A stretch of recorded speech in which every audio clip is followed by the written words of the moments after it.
Final Destination is one of the most well-known sagas in cinema, and throughout its 6 movies, it has presented a rather interesting and somewhat confusing timeline. But everything has made sense, thanks to the release of Final Destination's 6 Bloodlines. That's why today on Charlietales I want to tell you the true order of the movies, and I'll also show you how the events are connected from the beginning to the end of the saga. Ready? Let's begin.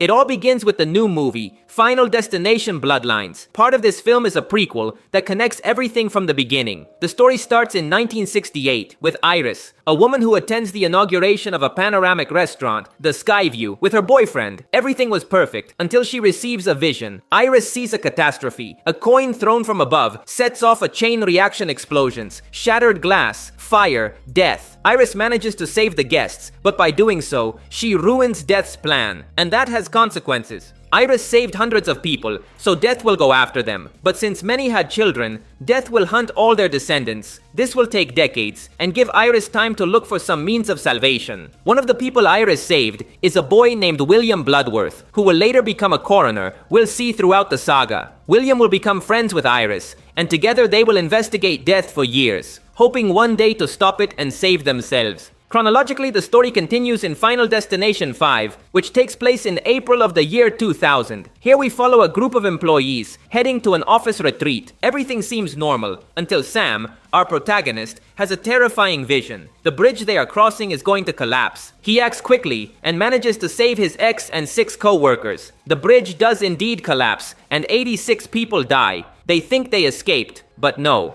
Death doesn't forgive. It's just reorganizing its schedule. Days later, things get complicated. One by one, the survivors begin to die in brutal accidents. Death is hunting them in the order they were supposed to die on the bridge, and they don't know how to stop it. Luckily, they receive help from William, who has grown up and knows much more about death. He reveals to them that to defeat the design, they must eliminate another person to steal their years of life. Most likely, William discovered this technique during his investigations with Iris. The technique works, and thanks to this, Sam manages to escape the cycle. But things don't end well. Sam and his girlfriend Molly plan to move to Paris to start a new life. They board a plane, and we discover it's not just any plane. This is Flight 180. Yes, the same one from Final Destination 1. Sam and Molly do not survive. This story connects with the first film in the saga. Flight 180 takes place exactly on May 13th, 2000. Here we meet Alex, who boarded the plane for a school trip with his classmates. Everything was fine until he received a vision of the plane exploding. Thanks to this, he manages to get off along with 6 other passengers. Minutes later, the vision comes true, and it seems like they were saved. But the reality is, they weren't. One by one, the survivors start to die in accidents. As strange as they are brutal, Death has a design, and it won't stop until every name is crossed off its list. To avoid his fate, Alex ends up locking himself in a cabin protected against everything. But when his friend Claire is in danger, he runs out to save her. Later, both travel to Paris with Carter, another survivor from Flight 180, believing they have finally defeated fate. But Death manifests again when a sign suddenly falls and kills Carter in front of them. And so the movie ends, leaving us for the moment with the mystery of what happened to Alex and Claire. The timeline continues with Final Destination 2, which takes place a year after Flight 180. This time the protagonist is Kimberly, a young woman about to go on a trip with her friends when she has a brutal vision. A truck carrying logs will cause a chain crash. Kimberly stops, blocks the highway, and saves several people. From this point on, she has cheated Death's design, which doesn't like being tricked. One by one, the survivors start dying in increasingly strange situations. Kimberly seeks help and finds Claire Rivers, the only survivor of Flight 180, who lives in a psychiatric hospital to stay alive. Spoiler, she doesn't last long and dies shortly after.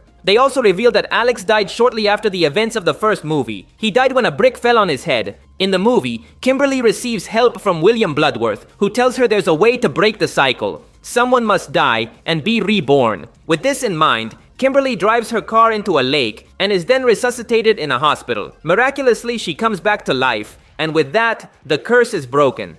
Kimberly is canonically the only protagonist in the entire saga who manages to break the cycle and defeat Death. We continue with Final Destination 3, which takes place chronologically in the year 2006. In this installment, we meet Wendy, a teenager who only wants to take photos for the yearbook at a fair. But everything turns into chaos when she has a vision. The roller coaster she and her friends are about to ride loses control and ends up destroyed. No one survives. Wendy panics, gets off the ride, and drags a few people with her. Minutes later, the accident happens, just as she saw it.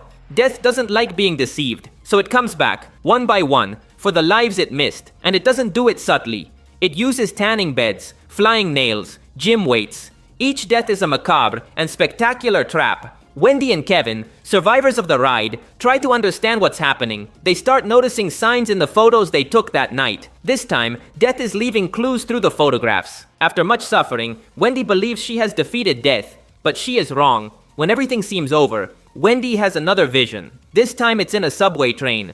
Unfortunately, Wendy fails to stop the catastrophe in time, and all her friends die. She manages to escape the train, but that only gives her a few seconds of life. Another train appears and runs her over. Final Destination 3 reveals important details about the saga's universe. The most important is that death has attacked people since the beginning of humanity. For example, they show a photo of Abraham Lincoln with a line on his head. The line was a prediction of the bullet he would receive in the theater. This makes it clear that even the president's death was part of the design. Death warned it was coming for him, but no one noticed. If we want to be truly exact, the Final Destination saga would have started centuries before the movies, with the first human to walk the earth. Death's design is as ancient as humanity itself. We move on to Final Destination 4, which takes place in 2009. Here we meet Nick, who has a vision of a brutal accident at a car race. He manages to save his friends, but death doesn't forgive. One by one, they begin to die in bloody and absurd scenes. Perhaps the most memorable is the pool scene. Although Nick tries to avoid fate, it is impossible to escape. In the end, a truck runs them over at a cafe. The movie doesn't make many connections with the rest of the saga. The chronology ends by returning to Final Destination 6 Bloodlines. But this time, we're in the year 2025. The protagonist, Stephanie, discovers that her grandmother Iris had a vision in 1968. With this, she altered the course of death and unleashed a design that has followed the survivors for decades. Over the last 50 years, all the descendants of the people her grandmother saved have died. Now it's her family's turn. Moreover, the old woman spent years investigating catastrophic events related to death. Stephanie tries to survive with the clues her grandmother left her, but she fails. Desperate, she contacts William Bloodworth, the mysterious coroner who has accompanied us throughout the saga. He tells her that many have tried to defeat death, but almost no one has succeeded. Only a woman named Kimberly achieved that feat years ago. William also reveals that in Iris's vision, he was the last to die, so in the future, death will come for him after finishing with Iris's family. He will be the last to go. In the end, William's words come true. Stephanie and her brother are crushed by a log truck, and the saga ends with William as the last in the chain. But unlike everyone else, he accepted death in peace, as if reuniting with an old friend. Destiny, in the end, is always fulfilled. That's all for today. If you liked the video, you'd really help me out by leaving a like. That would be legendary.